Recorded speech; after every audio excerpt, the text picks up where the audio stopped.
अनादि आदित्याय परम ज्योति आराध्याय ओम नमो नमः।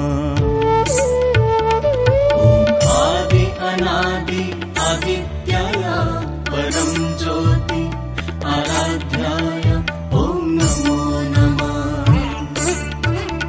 ओम आदि अनादि आदित्याय परम ज्योति आराध्याय ओम नमो नमः। ओम आदि अनादि आदित्याय परम ज्योति आराध्याय ओम नमो नमः। ओम आदि अनादि आदित्याय परम ज्योति आराध्याय ओम नमो नमः। आदि अनादि आदित्याय परम ज्योति आराध्याय ओम नमो नमः।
आदरणीय दर्शकवृन्द नमस्कार।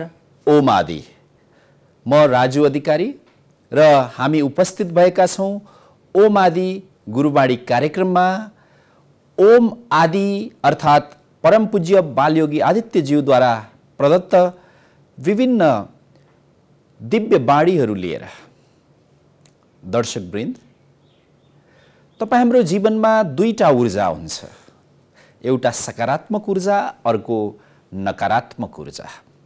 सकारात्मक ऊर्जालाई 1 अंक दिने हो भने नकारात्मक ऊर्जाले 3 अंक पाउँछ। अर्थात् सामान्यतया सकारात्मकता भन्दा नकारात्मकता शक्तिशाली हुन्छ। राम्रो कुरा ढिलो फैलिन्छ, फिंजारिन्छ। मान्छेले राम्रो कुरा ढिलो बुझ्छ, तर नराम्रो कुरा धेरै चाँडो बुझ्छ, लिन्छ, ग्रहण गर्छ र अमलमा ल्याउँछ। त्यही भएर नशाको दुर्व्यसनमा फस्न समय लाग्दैन, तर दुर्व्यसन छुटाउन धेरै समय लाग्छ। गुलाबको बोटमा काँडा चाहिँ सधैँ भइरहन्छ, फूल चाहिँ 2-3 हप्ता 4 हप्तामा ओइलिएर झर्छ। त्यस्तै हाम्रो मस्तिष्कमा, हाम्रो स्मृतिमा राम्रा स्मरणहरू केही दिनमा खुइलिएर जान्छन्, तर नमिठा, नराम्रा, सडिएका र पीडादायक स्मरण चाहिँ जीवनभरि रहिरहन्छन्। वास्तवमा सर्वम दुःखम भनिनुको कारण पनि यही हो। तर परमात्माको नियम के छ भने हामीलाई हरेक दिन, हरेक पल सकारात्मक ऊर्जातर्फ प्रेरित गर्नुहुन्छ। परमात्माले हामीलाई जीवन दिइसकेपछि त्यो जीवनलाई सार्थक बनाउने ऊर्जा, शक्ति र चेतना पनि दिनुभएको छ। परमपूज्य बालयोगी आदित्यज्यू तिनै परमात्माद्वारा प्रदान गरिएका ज्ञानहरूलाई वर्तमान भाषामा, वर्तमान शब्दावलीमा र सबैले बुझ्ने शैलीमा प्रस्तुत गर्नुहुन्छ। आज हामी परमपूज्य बालयोगी आदित्यज्यूद्वारा प्रदान गरिएका केही मिश्रित गुरुबाणीहरू जो जीवनमा सकारात्मक ऊर्जा छर्नका लागि अनमोल किसिमका छन्, ती गुरुबाणीहरू लिएर उपस्थित भएका छौँ। आउनुहोस् श्रवण गरौँ पहिलो गुरुबाणी। परमात्माको कृपा यो जीवनका हर दिन नयाँ छन्, भोलिको दिन कसैले देखेको छैन, तसर्थ सधैँ आउने भोलि नै हाम्रो जीवनको नयाँ दिन हुनेछ, जुन हिजोभन्दा फरक ढङ्गले अपेक्षा गरी नयाँ दिन बनी हामी बीच हुनेछ। आज जे कर्म गर्छौँ भोलिको दिन त्यसैको प्रतिफल अनुरूप बाँच्नुपर्छ। त्यसैले हर पल, हर दिन सत्कर्म गरौँ, कर्मशील बनौँ, आत्मनिर्भर भई बाँचौँ। जब आफ्नो आत्मा आफैमा निर्भर हुन्छ तब मात्र खुसी, शान्ति र चिर आनन्द मिल्छ। आत्मा र परमात्मा यी दुई शब्द तपाईँ हामीले सानैदेखि सुनिआएका हौँ, जीवन पर्यन्त सुनिरहन्छौँ। आत्मा एक व्यक्तिभित्र अर्थात् एक जीवभित्र, एक अस्तित्वभित्र रहन्छ र सबै आत्माहरूलाई समेट्ने जो सनातन शक्ति हो त्यो परमात्मा हो। जस्तो कि उदाहरणको रूपमा भन्नु पर्यो भने अहिले विद्युत सबैको घरमा छ, बिजुली भएन भने हाम्रो घरमा कुनै पनि काम हुँदैन। त्यो विभिन्न मेसिनहरू चलाउने काम, विभिन्न बत्तीहरू बाल्ने काम र चिसो तातो बनाउने काम हामी बिजुलीद्वारा गर्छौँ। सम्पूर्ण बिजुलीको शक्ति, ऊर्जालाई हेर्ने हो भने त्यो परमात्मासँग तुलना गर्न सकिन्छ। एक उदाहरणका लागि र एउटा उपकरण या एउटा बत्ती, एउटा बल्ब, एउटा चिम, त्यो चाहिँ एउटा जीवात्मा हो। अर्थात् जो अमूर्त छ, अदृश्य छ, अस्पृश्य छ, जो सूक्ष्म छ, कारण रूपमा छ, त्यो परमात्मा हो। जब त्यो प्रकट हुन्छ, एक शरीरमा समेटिन्छ, त्यो आत्मा हो। शरीरभित्र समेटिए पनि तर त्यसको शक्ति र पहुँच र त्यसको जुडाव भने साक्षात् परमात्मासँग हुन्छ। हो, तिनै परमात्माको कृपा तपाईँ हाम्रो हरेकको जीवनमा छ भन्ने हो भने हामी सबै परमात्माका अंश हौँ। परमात्मामा जुन जुन क्षमता र विशेषता अनि गुणवत्ताहरू छन् ती सबै हरेक जीव अर्थात् मनुष्यमा छ, प्राणी मात्रमा छ। त्यसैले तपाईँ हामीलाई हरेक नयाँ दिन परमात्माले सम्भावनायुक्त दिनुहुन्छ। हाम्रा हरेक दिन नयाँ हुन्छन्, तर आजको दिनलाई नयाँ मानेर जिउँदै गर्दा भोलि कस्तो रहनेछ हामीलाई थाहा हुँदैन। अर्थात् भोलिको विषयमा हामी सबै अन्योलमै हुन्छौँ, हामीले भोलि देखेका हुँदैनौँ। त्यसैले सधैँ जब आउँदै गरेको भोलिलाई हामी स्वागत गर्न तयार हुन्छौँ, हामी खुसी हुन्छौँ, प्रसन्न हुन्छौँ, आह्लादित हुन्छौँ। भोलि अर्थात् भविष्यप्रति अन्योल भएर बाँच्नु पनि एक प्रकारको मनोरोग हो। तसर्थ भोलि आउने दिनलाई स्वागत गर्नका लागि आज प्रसन्न, खुसी भएर बाँचौँ, किनभने आजको दिन जसरी नयाँ दिन बनेर आयो, भोलिको दिन पनि हाम्रो जीवनमा नव दिन बनेर आउनेछ, जुन हिजो व्यतीत गरेको दिनभन्दा पृथक र फरक ढङ्गले आउनेछ। हिजोसम्मका कष्ट, समस्या, हाम्रा तनावहरू भोलिको दिन अवश्य हुने छैन भनेर आशावादी भएर बाँचौँ। दर्शकवृन्द, सकारात्मक ऊर्जाको नाम हो आशावादिता। जब हामी निराश हुन्छौँ, निराशामा नकारात्मकता हुन्छ। त्यसैले आशावादी भएर कर्म गरौँ। भोलिको दिन त्यसैको प्रतिफल हो। आजको हाम्रो आशावादिता सहितको कर्म नै भोलिको दिनको प्रतिफल हो। परमपूज्य बालयोगी आदित्यज्यू हामीलाई यही कुरा सम्झाउँदै हुनुहुन्छ कि वर्तमानलाई पूर्ण रूपले उपयोग गरौँ, भोलिप्रति अर्थात् आगामी दिनप्रति आशावादी बन्दै हरेक क्षणलाई, हरेक मिनटलाई, हरेक पललाई सदुपयोग गरौँ, कर्मशील बनौँ, केही न केही गरेर बसिरहौँ र विशेष कुरा आत्मनिर्भर बनौँ। भनिएको छ शास्त्रहरूमा पनि सबैभन्दा ठुलो दुःख परावलम्बी हुनु, अर्काको बसमा हुनु नै दुःख हो। त्यसै गरी स्वतन्त्र हुनु नै सुख हो। अर्थात् अर्काको बसमा नहुनु, आफ्नो शासक, आफ्नो स्वामी, आफ्नो मार्गदर्शक, आफ्नो चालक आफै हुनु सुखको अर्को नाम हो। तर परबसमा हुनु, परावलम्बी हुनु दुःखको अर्को नाम हो।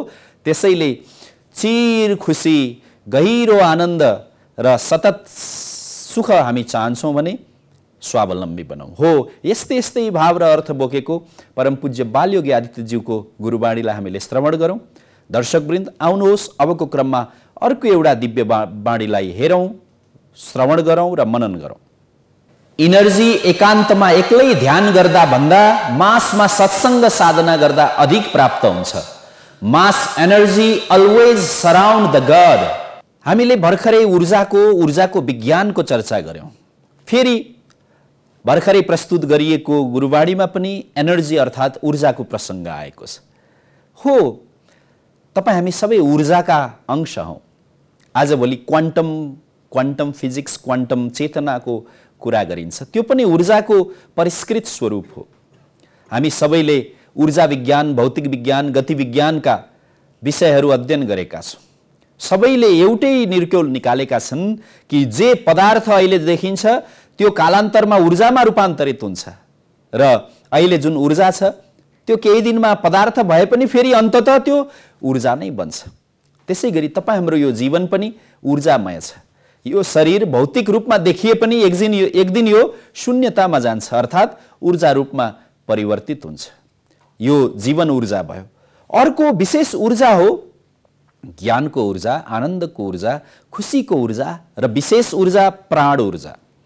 पूज्य बालयोगीज्यूले भन्नुभएको छ कि यदि अत्याधिक ऊर्जा चाहनुहुन्छ भने तपाईँ समूहमा बस्नुहोस् र समूहमा बसेर सद्विचारमा चिन्तन गर्नुहोस्, सत्सङ्ग गर्नुहोस्, सत्सङ्गमा डुब्नुहोस्। असल व्यक्ति, असल आत्माबीचको सङ्गतले, सत्सङ्गले, सान्निध्यताले सघन ऊर्जा निर्माण गर्छ। तर हामी भेला भएर नकारात्मक चर्चा गर्यौँ, कसैको निन्दा गर्यौँ, कसैलाई गाली गर्यौँ या कसैको दोष दर्शन गर्यौँ भने त्यो ऊर्जा विपरीत बग्न थाल्छ र त्यहाँ नेगेटिभ ऊर्जाको साम्राज्य बन्छ। त्यसैले एक्लै बसेर ध्यान गर्नेहरूलाई पनि उहाँले अनुरोध गर्नुभएको छ कि राम्रो हो बिहान एक्लै ध्यान गर्नु या समय निकालेर एक्लै ध्यान गर्नु, तर एक्लै बसेर ध्यान साधना गर्नुभन्दा समूहमा बसेर कुनै ध्यान केन्द्रमा गएर, कुनै सत्सङ्ग केन्द्रमा गएर या कुनै आध्यात्मिक स्थानमा गएर, मन्दिर, मस्जिद, चर्च, गुरुद्वारा, गुम्बामा गएर या तपाईको योग समूह छ, योग समुदाय छ, योगाभ्यासहरू साधकहरूको समूह छ भने त्यहाँ गएर योग साधना र सत्सङ्ग गर्नुभयो भने ऊर्जा बढी हुन्छ। पूज्य बालयोगीज्यू प्रस्तुत गुरुवाणीसँगै अन्तमा भन्नुहुन्छ कि mass energy always surround the God, अर्थात् सामूहिक प्रयत्नद्वारा उत्पन्न भएको सकारात्मक आध्यात्मिक ऊर्जाले भगवानसम्म पुग्ने बाटो बनाउँछ। अर्थात् साधक र साध्य, ध्येय अर्थात् ईश्वर भगवान र ध्यानी, ध्यान गर्ने व्यक्ति बीच जोड्ने भनेको हो त्यही ऊर्जा हो। जब हामी समूहमा एकमत भएर सारा विचार द्वन्द्वहरू समाप्त भएर जब भावले जोडिएर ध्यान गर्छौँ, सत्सङ्ग गर्छौँ, त्यहाँबाट निस्केको ऊर्जा ईश्वरसम्म पुग्छ। त्यो पुकारा ईश्वर भगवानसम्म पुग्छ अनि त्यो बसाई, त्यो ध्यान, त्यो साधना सार्थक हुन्छ। दर्शकवृन्द, तपाईँ हामी पनि कमसेकम यो व्यस्त जिन्दगीमा एक दिनमा पनि 1 घण्टा समूहमा जाउँ। हेर्नुहोस्, प्राय सबैजसो धर्ममा समूहमा जाने चलन छ। इस्लाम धर्ममा हेरौँ, प्राय सबै इस्लाम धर्म मान्नेहरू आफ्नो आफ्नो स्थानमा जान्छन्, मस्जिदमा जान्छन्। प्राय गरेर शुक्रबार उनीहरू गएर प्रार्थना गरेको देखिन्छ। त्यसै गरी आइतबार चर्चहरूमा भिडभाड हुन्छ, मान्छेहरू जान्छन्। अरू धर्म, जैन धर्मीहरू त प्राय सधैँ नै गइरहेका हुन्छन्। हामी सनातन धर्मीहरू, हिन्दू धर्म मान्नेहरू पनि हामीले जानुपर्ने हुन्छ। यो क्रम हाम्रोमा अलिक कम छ। मन्दिरहरूमा केवल पूजा गर्न र हामी अक्षताले भगवानलाई यसो परबाट फ्याँकिदिन गइरहेको जस्तो देखिन्छ। त्यही भएर हाम्रा मन्दिरहरू ध्यान केन्द्र भन्दा पनि बढी फुलपाती थुपारिने केन्द्र बनेका छन्। आउनुहोस् सोचौँ, मन्दिर जानुको कारण सत्सङ्गका लागि हो। मन्दिरमा हामीले गएपछि शिक्षण लिएर फर्कनुपर्छ। बलि चढाउने मन्दिरमा जुन काम गरिन्छ, बलि त दुर्गुणहरूको चढाउनु पर्ने हो, तर हामी ती अबोध पशुहरूलाई बलि चढाएर अनि ऊर्जा उल्टो नेगेटिभ बनाएर आउँछौँ। तसर्थ पूज्य बालयोगी आदित्यज्यूको यो कथन अत्यन्तै उपयोगी छ आजको दिनका लागि। दर्शकवृन्द, यस प्रस्तुत कथनमाथि पटक पटक मनन गरौँ, हृदयङ्गम गरौँ र जीवन व्यवहारमा लागू गरौँ। आउनुहोस् अर्को एउटा गुरुवाणी यसै क्रममा फेरि मनन गरौँ। आधुनिकताको हात हतियार सहितको विज्ञानलाई सत्सङ्ग भजन सहितको महादिव्य ज्ञानमय अस्त्रले जित्नुपर्छ। आधुनिक समय विभिन्न किसिमका हात हतियारले सुसज्जित समय हो।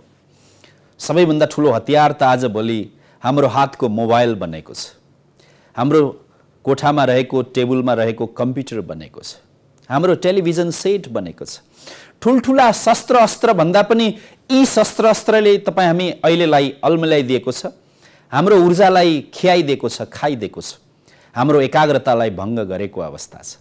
त्यस्तै जुन युद्धमा, द्वन्द्वमा, प्रहारमा प्रयोग हुने हात हतियार त छँदै नै छ, अहिले पनि त्यसको बिक्री वितरण र उत्पादन हुने क्रम रोकिएको छैन। तर वास्तवमा आदरणीय दर्शकवृन्द, आधुनिक हात हतियार सहितको जुन विज्ञान छ, अहिलेको वर्तमान विज्ञान अति अत्याधुनिक अर्थात् अल्ट्रा मोडर्न साइन्स जुन छ, यसलाई पनि हामी जित्ने भनेको अर्थात् त्योभन्दा पनि एक कदम अगाडि जाने भनेको आध्यात्मिक सत्सङ्ग हो, भावमय भजन हो अनि ज्ञानको चर्चा हो। जहाँ भिक्षुहरू रहन्छन्, जहाँ ज्ञानको चर्चा भइरहेको हुन्छ, त्यहाँ वरिपरि वातावरण पनि शान्त हुन्छ भनिन्छ। जहाँ योगी तपस्वी ध्यानीहरू हुन्छन्, त्यहाँ नजिकै त्यति ठुलो युद्ध हुँदैन भनिन्छ। युद्ध हतियार बोकेका व्यक्तिहरू पनि कुनै ऊर्जाले भरिएको ध्यान केन्द्रमा आए भने आफै शान्त हुन्छ, यस्तो अध्ययनले देखाउँछ। वास्तवमा सत्सङ्गको, भजनको र ज्ञान चर्चाको जुन अस्त्र हुन्छ, यो अत्यन्त शक्तिशाली हुन्छ र आधुनिक हात हतियारलाई जित्न सक्ने क्षमता यसमा हुन्छ। विशेष गरी महादिव्य ज्ञान, जो हतियारले त बाहिरी कलहलाई मात्रै समाधान दिन्छ, अर्थात् बलियोले दुब्लोलाई जित्ने प्रयत्न मात्र गर्छ, तर महादिव्य ज्ञानमा, भजनमा, सत्सङ्गमा, साधनामा वसुदैव कुटुम्बकम, सबै बराबर हुन्छौँ हामी। आत्मवत् सर्वभूतेषु, स्वयं आफू जस्तै सबैको आत्मा हो, अरूलाई किन दुःख दिने, अरूलाई किन मार्ने, अरूलाई किन हिंसा गर्ने भन्ने हुन्छ। हो, लाक्षणिक दृष्टिले हेर्ने हो भने तपाईँ हामी अहिले हतियार, अहिलेका अस्त्रहरू, त्यसको उत्पादन गर्नुभन्दा हाम्रा टोल टोलमा, घर घरमा र समुदायमा सत्सङ्ग, भजन, ध्यान र योग सिक्ने योगशालाहरू, योग साधना केन्द्रहरू खोल्न आवश्यक देखिन्छ। वास्तविक अस्त्र र शस्त्र त यिनै हुन्। दर्शकवृन्द, तपाईँ हामी पनि घरमा विभिन्न किसिमका हात हतियार, सुविधा सामग्री जोड्नुभन्दा बरु घरको केही स्थान, केही कोठा खाली गरेर, कमसेकम एउटा कोठा, कक्ष खाली गरेर सत्सङ्ग, भजन, ध्यानमा जुटौँ। कमसेकम परिवारभित्र रहेका सदस्यहरूको बिचमा पनि हामी सत्सङ्ग गर्न सक्छौँ। भगवानको, ईश्वरको, योगको, साधनाको, वेदको, संस्कृतिको, संस्कारको विषय उठान गरेर चिन्तन गर्न सक्छौँ। यसमा अर्कै आनन्द आउँछ। हो, यही आशयका साथ पूज्य बालयोगीज्यूले हामीलाई प्रस्तुत गुरुवाणी दिनुभएको हो। दर्शकवृन्द, आउनुहोस् अबको क्रममा अर्को एउटा गुरुवाणीलाई श्रवण गरौँ र मनन गरौँ। शुद्ध पवित्र भावद्वारा निष्कासित श्वास मात्रले निर्जीव वस्तुभित्र समेत प्राण भरिदिने शक्ति हुन्छ। हाम्रो जीवनलाई अस्तित्व प्रदान गर्ने काम श्वासले गर्छ। भित्र लिइने वायुलाई श्वास भनिन्छ र बाहिर छोड्ने वायुलाई प्रश्वास भनिन्छ। श्वास र प्रश्वासको बीचमा हामी टिकेका छौँ, अडिएका छौँ। एकदमै पातलो धागो जस्तो एउटा डोर मात्रै त्यहाँ छ, सिमाना मात्रै छ। जुन दिन यो श्वास छोड्छ शरीरलाई, अर्थात् प्राण बन्द हुन्छ, हामी निर्जीवतामा परिवर्तित हुन्छौँ। अघिसम्मको शिव अहिलेको शव बन्छ। अघिसम्म हाम्रो आत्मस्वरूप शिव यही भित्र हुनुहुन्थ्यो। जब प्राण जान्छ, श्वास जान्छ, हामी शवमा रूपान्तरित हुन्छौँ। त्यसकारण यो शिव निवास गरेको शरीरलाई पवित्र भावद्वारा सासमा साधना गर्दै, हरेक सासमा परमात्माको, भगवानको, ईश्वरको, ध्येयको, इष्टको, आफ्नो गुरु मन्त्रको जप गर्दै यदि हामी जिउने हो भने, साधना गर्ने हो भने हाम्रो प्राण पनि अजम्बरी हुन्छ र हाम्रो प्राणले निर्जीव वस्तु, निर्जीव व्यक्तिभित्र पनि अर्को प्राण भरिदिने शक्ति हुन्छ। तसर्थ तपाईँ हामीले शास्त्रहरूमा सुनेका छौँ, योग साधकहरूको मुखबाट सुनेका छौँ, सोहम साधना, हरेक श्वासमा सोहमको वाचन, त्यस्तै अजपा जप, हरेक सासमा आफ्नो इष्टको, आफ्नो गुरु मन्त्रको, आफ्नो दीक्षा मन्त्रको निरन्तर जप या गायत्री मन्त्रको निरन्तर जप। यसरी हामी हरेक श्वासमा आफूलाई शुद्ध बनाउँदै हृदयको शुद्ध भावद्वारा निष्कासित श्वास सँगसँगै यदि मन्त्र जप गर्यौँ, साधना गर्यौँ भने कुनै पनि निर्जीव वस्तुलाई पनि सजीव बनाउने शक्ति हामीमै आउँछ। त्यसैले हामीले कथा, किम्वदन्ती, पुराना आख्यान, वेद, उपनिषदमा सुनेका छौँ कि ऋषिमुनिहरूको आशीर्वादले मृत्यु प्राप्त गरिसकेको व्यक्ति पनि जीवित भएको छ र एक सजीव व्यक्तिलाई निर्जीव बनाइएको छ। वर्षौँ निर्जीव रूपमा बसेको, त्यसै पल्टिएर बसेको पत्थरलाई पनि सजीव बनाइएको छ। हो, यो प्राण विज्ञानद्वारा नै हो। प्राण विज्ञान पूर्वीय चिन्तनको अत्यन्त महत्त्वपूर्ण विज्ञान हो र संसारको सबभन्दा महान आविष्कार हो र प्राण विज्ञानलाई तपाईँ हामी पनि अवलम्बन गर्न सक्छौँ प्राणायामद्वारा।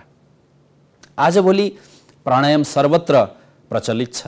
देशमा, विदेशमा, गाउँ सहर, शिक्षित अशिक्षित सबैले आजभोलि प्राणायामको अभ्यास गर्छौँ। हामी यस कार्यक्रम मार्फत योगका विभिन्न अभ्यासहरू र प्राणायामका विभिन्न अभ्यासहरू पनि यहाँहरूको बीचमा प्रस्तुत गर्दै आएका छौँ। आजको क्रममा हामी शीतकारी प्राणायामलाई जोड्दैछौँ। दर्शकवृन्द, हुन त यतिखेर जाडोको मौसम छ, तर जाडोको मौसममा हामी अलिक बढी घरभित्र हुन्छौँ, अलिक बढी ज्ञानगुणका कुराहरू सोच्ने र सुन्ने गर्छौँ, किनभने त्यति धेरै हामी हलचल गर्दैनौँ। यसैले यो जाडोकै मौसममा भए पनि हामी शीतकारी प्राणायाम सिकिराखौँ, गरौँ, जानौँ।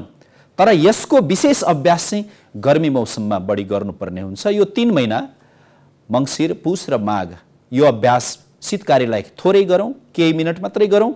जति गर्मी बढ्दै जान्छ यो अभ्यासलाई बढाउँदै जाउँ। आउनुहोस्, सिकौँ, बुझौँ, जानौँ र गरौँ शीतकारी प्राणायाम।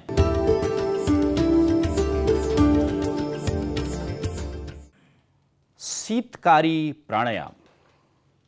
दर्शकवृन्द, यो प्राणायाम विशेष गरी गर्मीमा गरिन्छ। अहिले जाडोको मौसम छ, तर सिकिराख्न राम्रै मानिन्छ। शीतकारी भनेको शीतलाई काट्ने, शीतलतालाई काट्ने प्राणायाम साह्रै सजिलो छ। विशेष गरी पेटको गर्मीलाई शान्त गर्न र मनको तनावलाई घटाउन यो निकै नै उपयोगी छ। त यसमा गर्नुपर्ने के हो? आउनुहोस् सिकौँ, हेरौँ, बुझौँ र गरौँ।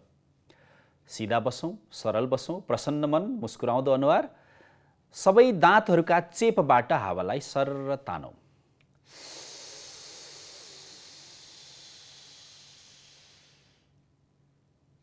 अनि थुकलाई निल्दिउँ। बिस्तारै मुन्टो झुकाएर एकछिन सास रोकेर राखौँ।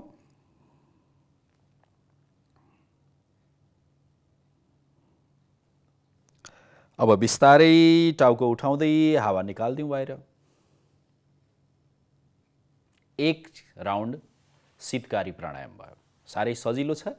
दाँतका चेप छिद्रहरूबाट सर्र हावा पिउने, केही बेर रोक्ने, रोकुन्जेल शिरलाई झुकाएर जालन्धर बन्द भनिन्छ योगको भाषामा, त्यो अभ्यास गर्ने, रोकेर राख्ने शिर झुकाएर, मुन्टो झुकाएर, अनि आफ्नो क्षमता अनुसार केही बेर 30-40 सेकेन्ड रोकिसकेपछि फेरि नाकबाट सासलाई बाहिर निकाल्दै टाउकोलाई उठाउने।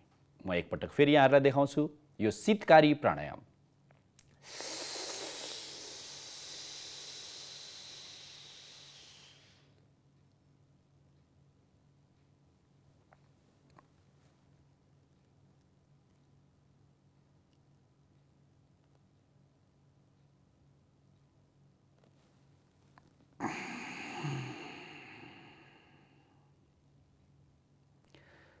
जति जति यो शीतकारी प्राणायाम गर्दै जान्छौँ त्यति त्यति तन र मन शान्त रिल्याक्स हुँदै जान्छ र पेटमा शीतलता, हाम्रो पेटमा के छ, अग्नि छ, अर्थात् एसिडिटी छ, एसिडहरू छन्, तेजाब छ पेटमा, त्यही भएर खाना टुक्र्याउने, त्यसलाई पिँध्ने, मसिनो पार्ने, पचाउने, रस बनाउने काम त्यही एसिडले गर्छ। यही एसिड, यही तेजाब बढी भएपछि एसिडिटी इत्यादि रोगहरू पोल्ने इत्यादि रोग लाग्छन्। यसलाई शान्त गर्छ। त्यसै गरी मनलाई शान्त गर्छ। मन शान्त हुनु भनेको तनाव घट्नु हो, उच्च रक्तचाप घट्दै जानु हो, सन्तुलनमा आउनु हो हाम्रो रक्तचाप। यो अत्यन्तै फाइदाकारी छ। अर्को, मुख गनाउने, गिजाका समस्याहरू, दाँतको समस्याहरूलाई पनि धेरै नै फाइदा गर्छ यो शीतकारी प्राणायामले। तर याद राखौँ, यो जाडोमा सकेसम्म नगरौँ। यदि गर्छौँ भने थोरै 4-5 मिनट मात्रै गरौँ। गर्मीमा अनिवार्य रूपले यो अभ्यास गर्नुपर्ने हुन्छ, किनभने त्यो गर्मीको उष्णतालाई सहन हाम्रो शरीरमा शक्ति यसले उत्पन्न गरिदिन्छ। त सबैले हामीले गर्न सक्छौँ र विशेष गरी लो ब्लड प्रेसर हुनेहरूलाई यो अझ बढी फाइदा गर्छ। अलिक मन्द आनीबानी हुन्छ नि, जो बिस्तारै हिँड्ने, बिस्तारै बोल्ने, अलिक एक्टिभ हुनलाई, सक्रिय हुनलाई समय लाग्ने, उहाँहरूका लागि यो धेरै नै फाइदाकारी छ।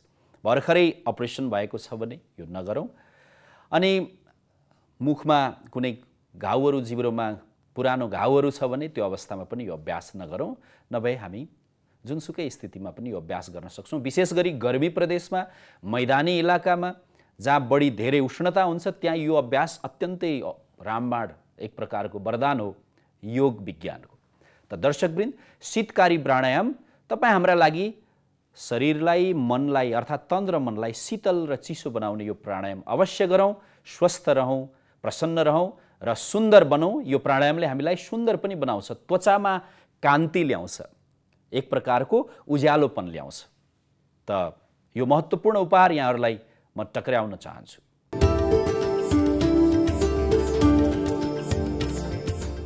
दर्शकवृन्द, आज यो शीतकारी प्राणायामको अभ्यासको प्रशिक्षण सँगसँगै आजको ओम आदि गुरुबाणी कार्यक्रमबाट हामीले बिदा लिने बेला भइसकेको छ। यी प्राणायामलाई सुन्नु मात्रै भयो भने धेरै फाइदा पाइँदैन। हामीले त धेरै कुरा सुनेका छौँ, देखेका छौँ, तर नगरेसम्म हामीले लाभ लिन सक्दैनौँ। तसर्थ प्राणायामको लाभ, योग साधना, सत्सङ्ग, भजनको लाभ लिनलाई अभ्यासमै ल्याउनुपर्छ। त अन्तमा हामी अनुरोध गर्छौँ, अभ्यासमा ल्याउँ। सतु दीर्घकाल नैरन्तर्य सत्कार सेवितो दृढभूमि, अनि त्यो परिपक्व हुन्छ र जीवनलाई फलदायी बनाउँछ। नमस्कार, ओम आदि।